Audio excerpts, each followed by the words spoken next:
બુલેટિનની શરૂઆત કરીએ એક મોટા સમાચાર સુરતના બારડોલીમાં ગેસ લીકેજ બાદ બ્લાસ્ટ થયા હોવાની એક ઘટના સામે આવી છે જેમાં તેન ગામે રત્ન કળશ રેસિડેન્સીમાં બ્લાસ્ટ થયા હોવાની વિગતો સામે આવી છે જેમાં ગેસ સિલિન્ડર બ્લાસ્ટથી અરુણભાઈ મિસ્ત્રીનું કરુણ મોત નીપજ્યું છે।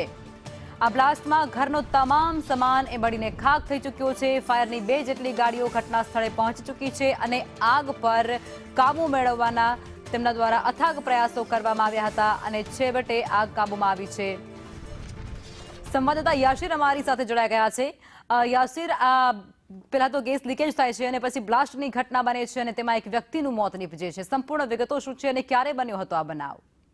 જી, જે રીતે વાત કરવામાં આવે તો બારડોલી તાલુકાની અંદરમાં તેન ગામ આવેલું છે। તેન ગામની અંદરમાં રત્ન કળશ રેસિડેન્સી આવેલી છે। પ્રથમ જે માળ છે એના ઉપર 104 નંબરના ફ્લેટની અંદરમાં મોડી રાત્રે ગેસ લીકેજની ઘટના બની હતી। ગેસ લીકેજની ઘટના બાદ સિલિન્ડર જે છે સિલિન્ડરની અંદરમાં બ્લાસ્ટ થયો હતો।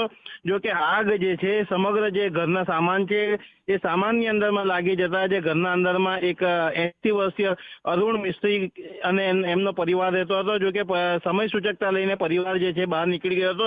અરુણભાઈ જે છે તે ગભરાઈ અને પ્રથમ માળેથી નીચે કૂદી પડ્યા હતા જેના કારણે અરુણભાઈનું જે મોત થયું હતું।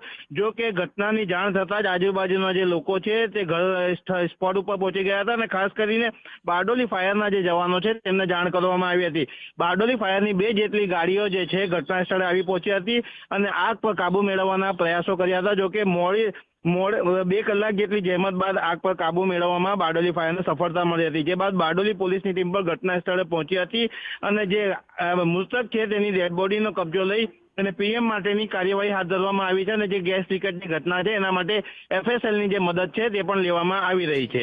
જી યાસિર, આભાર આપ જોડાયા તે બદલ।